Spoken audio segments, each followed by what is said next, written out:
En una calurosa tarde de verano en Madrid, las aguas tranquilas del río Manzanares ocultaban una historia que sacudiría los cimientos de la ciudad. El sol brillaba con intensidad sobre los edificios históricos mientras las familias disfrutaban de sus paseos dominicales, ajenas al drama que estaba a punto de desarrollarse en las orillas del río. Miguel, un niño de 12 años con una sonrisa contagiosa y ojos llenos de curiosidad, jugaba cerca del agua con su nuevo dron, un regalo de cumpleaños que apenas había estrenado. Su piel morena brillaba bajo el sol mientras controlaba con destreza el pequeño aparato que sobrevolaba las aguas cristalinas. Lo que debería haber sido una tarde de diversión se convirtió en el comienzo de una pesadilla que nadie podría haber anticipado. Dos agentes de policía patrullaban la zona, respondiendo a quejas de vecinos sobre actividades sospechosas cerca del río. El oficial García, un novato con apenas 6 meses en el cuerpo, y su compañero Rodríguez, un veterano de 15 años, se acercaron al niño sin saber que estaban a punto de cometer el error más grave de sus carreras. ¿De dónde has sacado ese dron?, preguntó García con tono acusatorio, sin molestarse en considerar que el niño podría ser el legítimo propietario. Miguel, sorprendido por la brusquedad de la pregunta, intentó explicar que era su regalo de cumpleaños, pero su nerviosismo natural ante la presencia policial jugó en su contra. Los acontecimientos se precipitaron como una avalancha. En cuestión de segundos, una serie de malentendidos y prejuicios llevaron a una situación que nadie podría haber imaginado. Los oficiales, convencidos erróneamente de que el dron era robado, intentaron confiscarlo. Miguel, asustado y confundido, retrocedió hacia el río mientras sujetaba con fuerza su preciado regalo. Lo que sucedió después quedó grabado en los teléfonos móviles de varios testigos horrorizados. En medio del forcejeo, Miguel perdió el equilibrio y cayó al agua. Pero lo más impactante no fue la caída, sino la inacción inicial de los agentes, que se quedaron paralizados en la orilla, dudando sobre cómo proceder. Lo que los oficiales no sabían era que Alberto Ruiz, el padre de Miguel, no era solo un ciudadano más. Como juez del Tribunal Supremo y uno de los magistrados más respetados de España, había dedicado su carrera a luchar contra la discriminación y la injusticia en el sistema judicial. En ese momento, se encontraba presidiendo una importante conferencia sobre derechos civiles a apenas unos kilómetros de distancia. Las redes sociales estallaron en cuestión de minutos. Los videos del incidente se volvieron virales, mostrando no solo la caída de Miguel, sino también los preciosos segundos de duda de los agentes antes de que finalmente uno de los transeúntes se lanzara al agua para ayudar al niño. La tensión en la ciudad aumentaba por momentos. Las calles cercanas al río se llenaron de curiosos y periodistas. Los teléfonos en la comisaría no dejaban de sonar. Y en medio de todo este caos, el juez Ruiz recibió una llamada que interrumpió su conferencia. Su hijo estaba en el hospital, empapado y asustado, víctima de un incidente que pronto pondría en evidencia los prejuicios que aún persistían en la sociedad.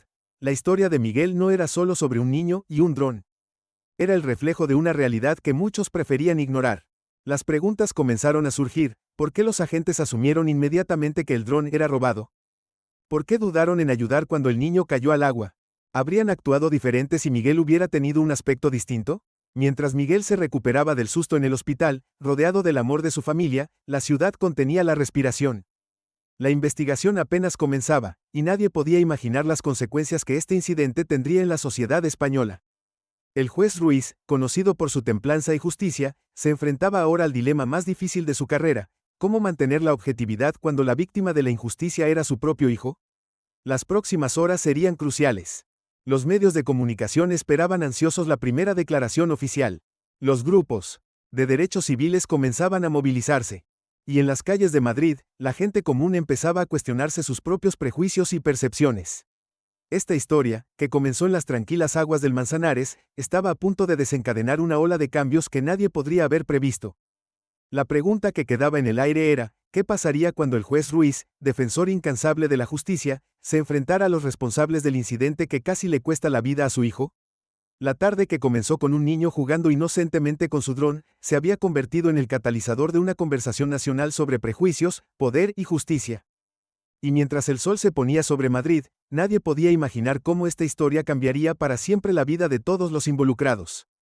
Las redes sociales hervían con opiniones divididas, testimonios de testigos y llamados a la acción.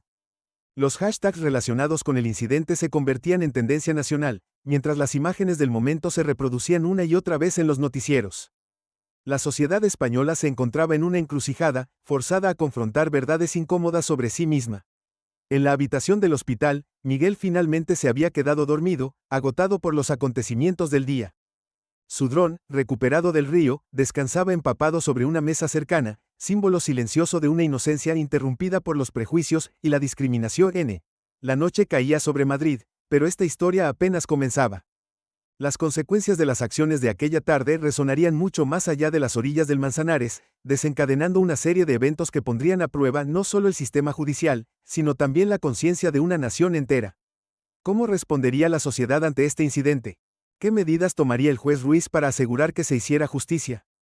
¿Y cómo afectaría esta experiencia a Miguel, un niño cuya única intención era disfrutar de una tarde de juego con su regalo de cumpleaños?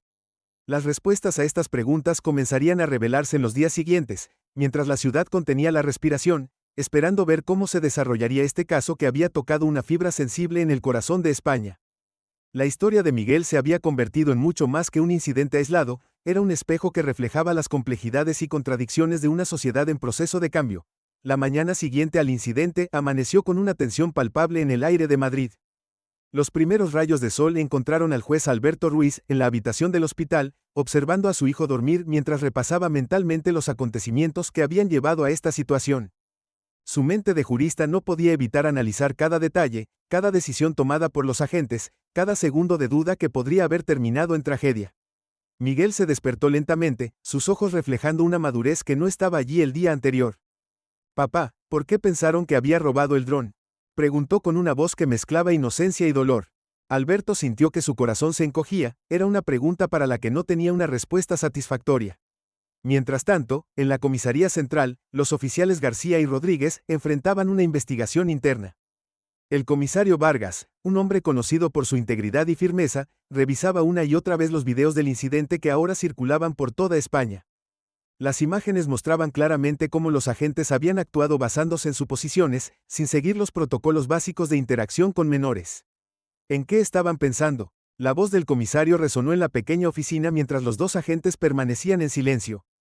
El oficial García, sudando visiblemente, intentó explicar su versión de los hechos, pero cada palabra que pronunciaba solo servía para evidenciar los prejuicios que habían nublado su juicio.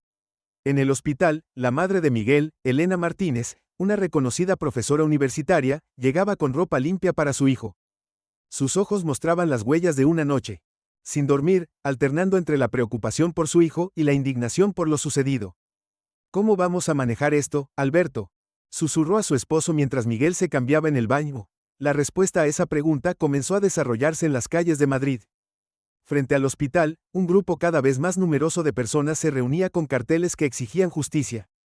Las redes sociales servían con hashtags como #justicia para Miguel y #no más prejuicios. La historia había tocado una fibra sensible en la sociedad española, destapando conversaciones incómodas sobre discriminación que muchos preferían evitar. En su despacho del Tribunal Supremo, el juez Ruiz recibió la visita de su viejo amigo y colega, el fiscal Fernando Torres. «Alberto, esto es más grande que un incidente aislado», comentó Torres mientras revisaba los informes preliminares. «Tenemos que manejarlo de manera que genere un cambio real en el sistema». La investigación comenzó a revelar patrones preocupantes. No era la primera vez que los oficiales involucrados tenían quejas por perfilado racial, aunque ninguna tan grave como esta. Los registros mostraban una tendencia consistente de intervenciones cuestionables, especialmente en zonas donde la diversidad cultural era mayor. En casa de los vecinos que grabaron el incidente, Ana y Pedro Sánchez repasaban una y otra vez el video en su teléfono. «¿Viste cómo dudaron en ayudarlo?», comentaba Ana, todavía conmocionada. «Si no hubiera sido por ese joven que se lanzó al agua». Su voz se apagó, incapaz de completar la frase. El salvador de Miguel, un estudiante de medicina llamado Carlos Ortiz, se había convertido en un héroe reluctante. Los medios querían entrevistarlo, pero él insistía en que cualquiera habría hecho lo mismo. «No soy un héroe», repetía, «solo hice lo que cualquier persona decente haría al ver a un niño en peligro». En el colegio de Miguel, sus compañeros y profesores preparaban una campaña de apoyo. La directora del centro, Isabel Vega, organizaba talleres sobre prejuicios y discriminación. «No podemos permitir que nuestros niños crezcan pensando que serán juzgados por su apariencia», declaró en una reunión de profesores. La historia comenzó a tomar un giro inesperado cuando surgieron más testimonios de incidentes similares. Familias de toda España empezaron a compartir sus experiencias, creando una red de historias que pintaban un cuadro preocupante de discriminación sistemática. El juez Ruiz, mientras tanto, enfrentaba su propio dilema ético. Como magistrado del Tribunal Supremo, sabía que debía mantenerse imparcial, pero como padre, sentía una rabia que apenas podía contener. Elena lo encontró una noche en su despacho, rodeado de documentos legales y casos similares de otros países. ¿Recuerdas cuando le explicamos a Miguel que debía estar orgulloso de quién es? Preguntó Elena, sentándose junto a su esposo. Ahora tenemos que demostrarle que el sistema puede funcionar, que la justicia no es solo una palabra bonita en sus libros de texto. Los días siguientes trajeron más revelaciones. Un periodista de investigación descubrió que varios oficiales de la misma comisaría habían recibido quejas similares en el pasado, pero las denuncias habían sido archivadas sin mayor investigación. La presión pública aumentaba, y el caso de Miguel se convertía en un símbolo de la necesidad de reforma en las fuerzas de seguridad. En el hospital, Miguel se preparaba para ser dado de alta. Los médicos estaban satisfechos con su recuperación física, pero recomendaron apoyo psicológico para procesar el trauma del incidente. No quiero que otros niños pasen por esto, dijo Miguel a sus padres, mostrando una madurez que los sorprendió. La ciudad entera parecía contener la respiración, esperando ver cómo se desarrollarían los acontecimientos. Los medios internacionales comenzaron a prestar atención al caso, y Madrid se encontró bajo el escrutinio global. La pregunta que todos se hacían era, ¿cómo respondería el sistema judicial cuando uno de sus más respetados jueces se encontraba en el centro de un caso tan delicado? Mientras tanto, en las calles, las manifestaciones pacíficas continuaban. Personas de todas las edades y orígenes se unían para exigir cambios reales en el sistema. Las conversaciones sobre prejuicios y discriminación ya no se limitaban a círculos académicos, se habían convertido en tema de debate en cada esquina de la ciudad. La historia de Miguel había dejado de ser solo sobre un niño y su dron. Se había convertido en un catalizador para un cambio social más amplio, un momento de reflexión nacional sobre los valores que España quería representar en el siglo XXI. Y mientras la investigación continuaba, nuevas preguntas surgían, ¿qué otros secretos saldrían a la luz? ¿Quién más había sido silenciado por miedo o vergüenza? ¿Y cómo podría una sociedad comenzar a sanar heridas tan profundas? La respuesta a estas preguntas seguía en el aire, mientras la ciudad esperaba el próximo capítulo de una historia que había tocado el corazón de una nación entera. La justicia, como el río Manzanares, seguía su curso, llevando consigo las esperanzas de cambio de toda una generación. Una semana después del incidente, Madrid se preparaba para un momento histórico. El juez Alberto Ruiz había convocado una rueda de prensa en los escalones del Tribunal Supremo, rompiendo su habitual reserva ante los medios. La plaza frente al edificio se llenó desde primera hora de la mañana, con cientos de personas sosteniendo carteles de apoyo y periodistas de todo el mundo preparando sus cámaras. Miguel, ya recuperado físicamente pero aún procesando el trauma, se sentaba en primera fila junto a su madre Elena. Sus ojos recorrían la multitud, sorprendido por cómo su historia había tocado tantos corazones. Carlos Ortiz, el estudiante que lo salvó del río, se había convertido en un amigo cercano y estaba sentado a su lado, una presencia tranquilizadora en medio del caos mediático. Mientras tanto, en la comisaría central, el comisario Vargas recibía un sobre confidencial que haría temblar los cimientos de la institución. Los informes internos revelaban un patrón sistemático de discriminación que iba mucho más allá de los oficiales García y Rodríguez.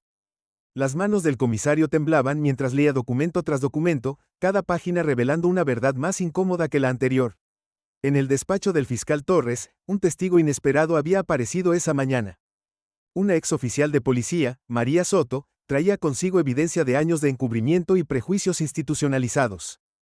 No pude dormir desde que vi lo que le pasó a ese niño, confesó con voz temblorosa. Es hora de que alguien hable. La tensión en la ciudad alcanzó su punto máximo cuando se filtró la noticia de que el oficial García había intentado modificar su informe inicial del incidente. Las redes sociales estallaron con indignación renovada, y las manifestaciones pacíficas se multiplicaron por toda la ciudad. El caso de Miguel se había convertido en la chispa que encendió un movimiento nacional por la reforma policial. Elena recibió una llamada anónima la noche anterior a la rueda de prensa. Una voz entrecortada le reveló que existían grabaciones de conversaciones entre altos mandos policiales discutiendo cómo minimizar incidentes similares en el pasado. El dilema moral era evidente, debería compartir esta información con su esposo, sabiendo que podría comprometer la investigación oficial. En el hospital donde Miguel había estado ingresado, la doctora Rivera organizaba una conferencia médica sobre el impacto psicológico del perfilado racial en niños y adolescentes. Las historias que surgían eran desgarradoras, y cada testimonio añadía peso a la urgencia de un cambio sistemático. El juez Ruiz se preparaba para su declaración en su despacho, consciente de que sus palabras podrían cambiar el curso de la historia judicial española. Sobre su escritorio descansaba una carta anónima que había recibido esa mañana, revelando conexiones entre ciertos oficiales de alto rango y casos similares que habían sido deliberadamente ignorados. Los oficiales García y Rodríguez, suspendidos de sus funciones, esperaban en diferentes salas de interrogatorio. El peso de sus acciones finalmente parecía alcanzarlos, pero ambos sabían que eran solo la punta del iceberg de un problema mucho más profundo. Rodríguez, el veterano, había comenzado a considerar convertirse en testigo protegido. En las calles, la gente se congregaba en vigilia silenciosa. Las velas encendidas creaban un río de luz que serpenteaba por las calles de Madrid, desde el lugar del incidente hasta los escalones del Tribunal Supremo. La ciudad entera parecía contener la respiración, esperando las palabras que podrían cambiarlo todo. Miguel, sosteniendo su dron reparado, miró a su padre preparándose para hablar. En ese momento, un murmullo recorrió la multitud cuando varios altos mandos policiales llegaron inesperadamente a la plaza. La tensión en el aire era palpable mientras el juez Ruiz se acercaba al podio, llevando consigo no solo el peso de la justicia, sino también las esperanzas de cambio de toda una nación. Los flashes de las cámaras iluminaban la escena como relámpagos mientras el juez Ruiz desplegaba sus notas. En primera fila, Elena apretaba la mano de su hijo, consciente de que lo que estaba a punto de suceder cambiaría sus vidas para siempre. El silencio que cayó sobre la plaza era ensordecedor, roto solo por el sonido distante de sirenas y el susurro del viento entre los edificios. En ese preciso momento, un oficial de policía uniformado comenzó a abrirse paso entre la multitud, sosteniendo un sobre sellado en sus manos temblorosas. Los ojos de todos se movían entre el oficial que se acercaba y el juez Ruiz, quien mantenía una calma exterior que contrastaba con la tormenta que se avecinaba. La verdad estaba a punto de salir a la luz, y nadie estaba preparado para las revelaciones que seguirían. La historia había llegado a un punto de no retorno, y las próximas palabras que se pronunciaran en esos escalones históricos tendrían el poder de desencadenar una revolución en el sistema judicial español. El mundo entero observaba, esperando ver cómo España enfrentaría este momento crucial en su historia. El oficial con el sobre sellado tropezó en los últimos escalones, y los documentos se esparcieron por el suelo como hojas en otoño. Entre los papeles dispersos, una serie de fotografías en blanco y negro captaron la atención de los periodistas más cercanos. Eran imágenes de reuniones secretas entre altos mandos policiales y figuras sombrías del mundo empresarial, todas fechadas años atrás.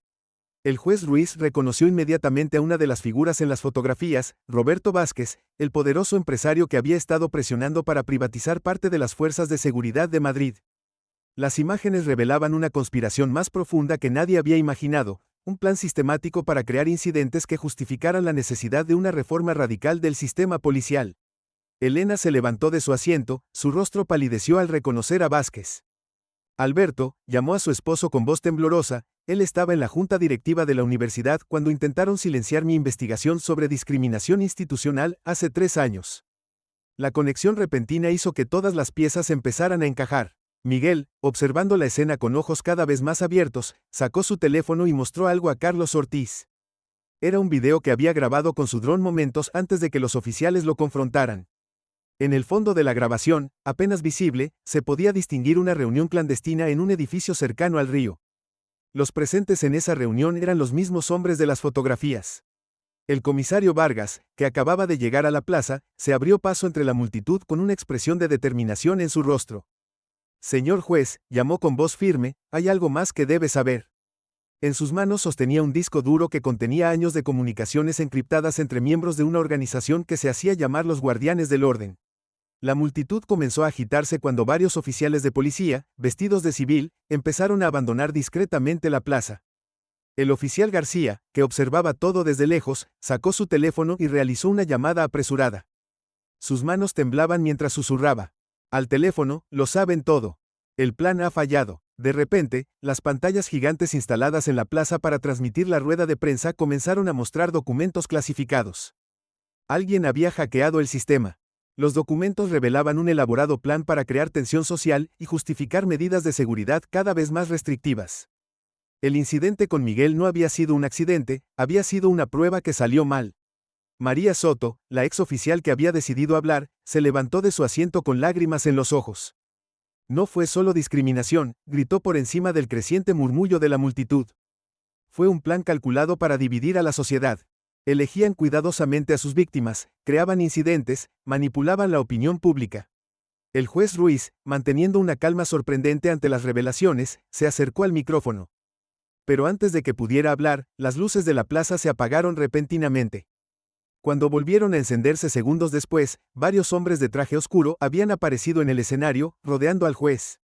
Elena, actuando por instinto, activó la grabación en su teléfono. Su investigación académica sobre patrones de corrupción institucional cobraba ahora un nuevo significado. Todo estaba conectado: los incidentes de discriminación, las reformas propuestas, los contratos millonarios para empresas de seguridad privada. Carlos Ortiz, el estudiante de medicina que había salvado a Miguel, se acercó al podio con una memoria USB en la mano. El día que me lancé al río, comenzó con voz temblorosa, no fue casualidad que estuviera allí. Soy parte de un grupo de estudiantes que lleva meses investigando estas conexiones. Tenemos pruebas de todo. La plaza se sumió en un silencio tenso cuando uno de los hombres de traje se acercó al micrófono. En nombre del Ministerio del Interior, comenzó, pero fue interrumpido por un sonido ensordecedor. Los helicópteros de noticias sobrevolaban la zona, sus cámaras enfocando algo que ocurría en los tejados cercanos. Miguel, aferrando su dron con fuerza, miró a su padre con una mezcla de miedo y determinación. El pequeño aparato que había sido el catalizador de todo este drama guardaba más secretos de los que nadie imaginaba. En su memoria había grabaciones que podrían hacer temblar los cimientos del poder en España. La historia había dejado de ser sobre un incidente de discriminación policial. Se había convertido en una batalla por el alma de una nación, una lucha entre quienes querían mantener las sombras y quienes luchaban por la luz de la verdad. Y en medio de todo, un niño con su dron se había convertido en el testigo involuntario de una conspiración que nadie había imaginado. El juez Ruiz miró a su familia, luego a la multitud expectante, y finalmente a los hombres que lo rodeaban. Las próximas palabras que pronunciara podrían cambiar el curso de la historia, o silenciarla para siempre. La verdad estaba ahí, flotando en el aire como las hojas dispersas de los documentos filtrados, esperando ser revelada o enterrada para siempre. El juez Ruiz tomó el micrófono con una calma que contrastaba con el caos a su alrededor. Señoras y señores, comenzó, su voz resonando por toda la plaza, lo que comenzó como un acto de discriminación ha destapado algo mucho más oscuro en el corazón de nuestras instituciones. En ese preciso momento, las pantallas gigantes cobraron vida nuevamente, mostrando el video del dron de Miguel, pero esta vez completo, sin editar. Las imágenes revelaban una red de corrupción que se extendía mucho más allá de la policía local. En el video se podía ver claramente a Roberto Vázquez y sus asociados planeando no solo la privatización de la seguridad, sino también una serie de incidentes orquestados para manipular la opinión pública. Los oficiales García y Rodríguez no eran más que peones en un juego mucho más grande. «Detengan la transmisión», gritó uno de los hombres de traje, pero era demasiado tarde. Miles de teléfonos móviles ya estaban retransmitiendo en directo, y las redes sociales explotaban con cada nueva revelación. Elena, que había estado analizando los documentos filtrados, se levantó de su asiento con una expresión de triunfo contenido.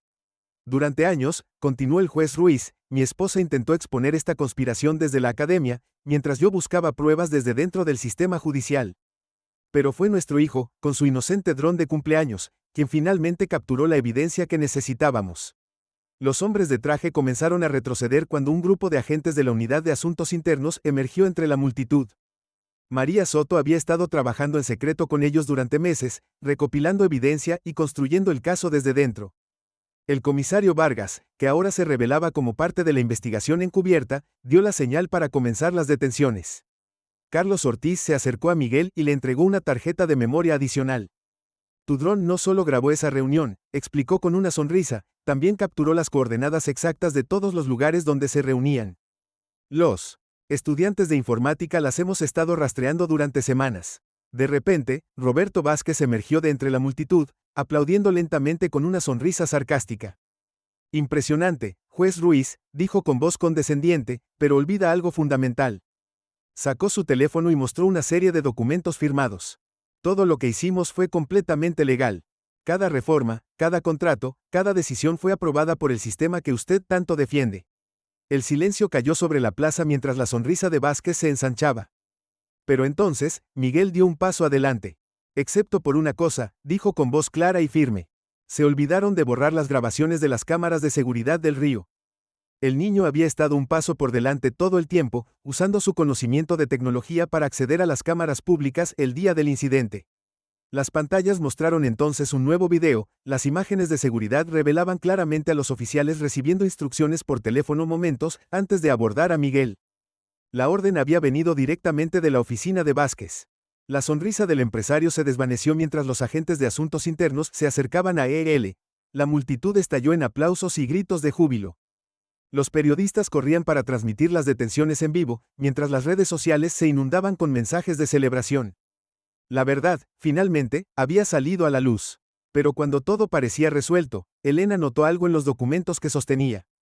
Una serie de números y códigos que apuntaban a una red aún más grande, que se extendía más allá de las fronteras españolas. Intercambió una mirada significativa con su esposo. Esto no era el final, sino el principio de algo mucho más grande. Miguel, ajeno a esta última revelación, abrazó a sus padres mientras las cámaras capturaban el momento. Su dron, el catalizador de todo este cambio, zumbaba suavemente sobre sus cabezas, como un guardián silencioso de la verdad. La plaza del Tribunal Supremo se convirtió ese día en el símbolo de una nueva era de transparencia y justicia en España. Las reformas que seguirían no serían las que Vázquez y sus asociados habían planeado, sino las que el pueblo exigía, verdaderos cambios para construir una sociedad más justa y equitativa. Y mientras la noche caía sobre Madrid, el juez Ruiz, Elena y Miguel caminaban juntos hacia casa, sabiendo que su lucha por la justicia apenas comenzaba. En su bolso, Elena llevaba los documentos con aquellos misteriosos códigos, prueba de que algunas historias nunca terminan realmente, solo abren la puerta a nuevas aventuras y desafíos por venir. El río Manzanares seguía fluyendo tranquilamente, guardando nuevos secretos que esperaban ser descubiertos. Y en algún lugar de la ciudad, otros niños jugaban con sus drones, sin saber que cualquier día, cualquier momento, podrían convertirse en los héroes inesperados de la próxima gran historia de justicia y verdad. En los días que siguieron a las revelaciones en la plaza del Tribunal Supremo, Madrid experimentó una transformación profunda. Las calles que antes habían sido testigo de protestas ahora veían a ciudadanos de todos los orígenes trabajando juntos para construir una sociedad más justa.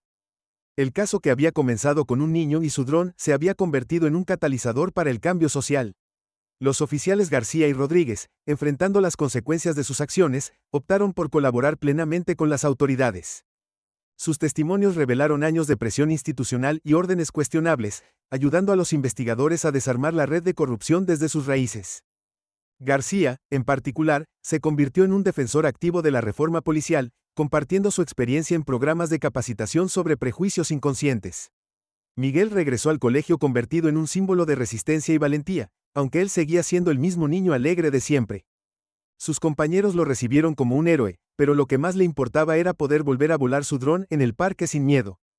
La directora Isabel Vega implementó un programa innovador de educación sobre derechos civiles, usando la historia de Miguel como punto de partida para discusiones más amplias sobre justicia y equidad.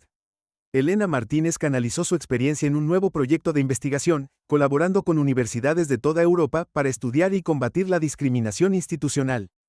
Los misteriosos códigos que había descubierto la llevaron a conectar con investigadores internacionales, revelando patrones similares de corrupción en otros países.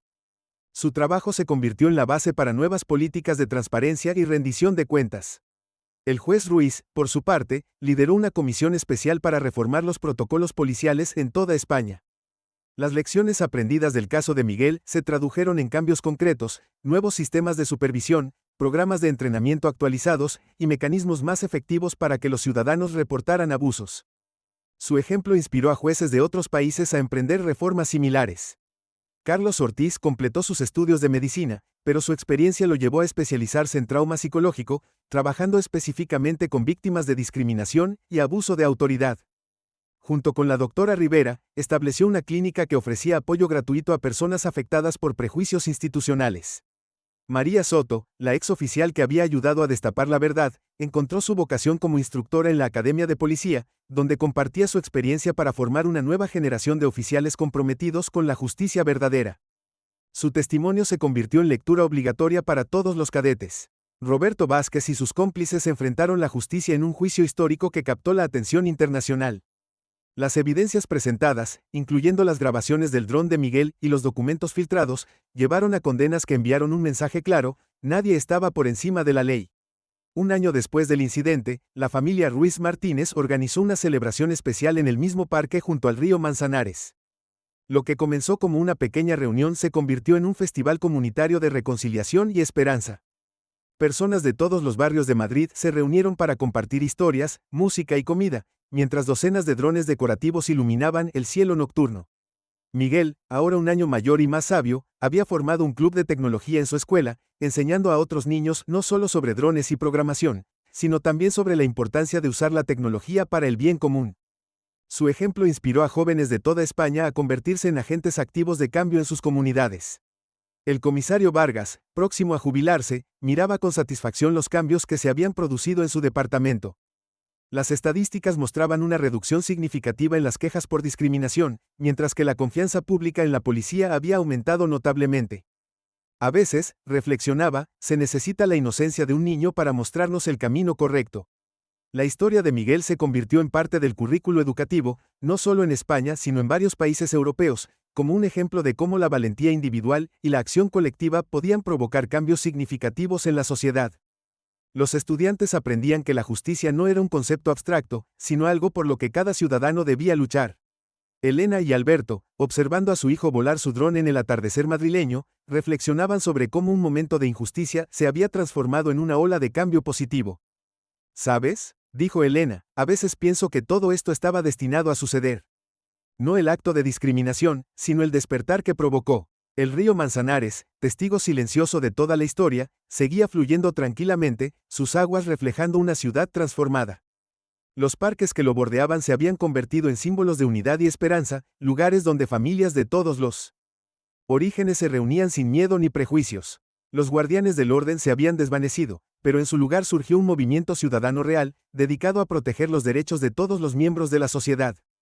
Las reuniones secretas en edificios oscuros fueron reemplazadas por foros públicos donde ciudadanos y autoridades trabajaban juntos por un futuro mejor.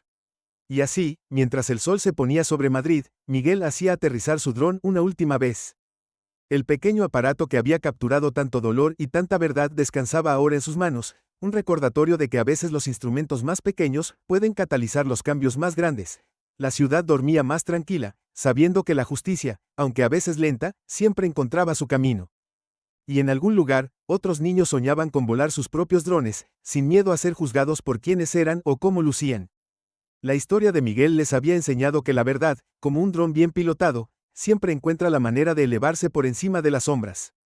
Papá, preguntó Miguel una noche mientras guardaba su dron, ¿crees que algún día dejaremos de necesitar luchar por la justicia? Alberto sonrió, abrazando a su hijo. La justicia, respondió, es como tu dron, Miguel. Necesita personas valientes que la guíen, que la mantengan volando alto y que nunca la dejen caer. Y con esas palabras, la historia que había comenzado con miedo y prejuicio terminaba con esperanza y promesa de un futuro mejor para todos.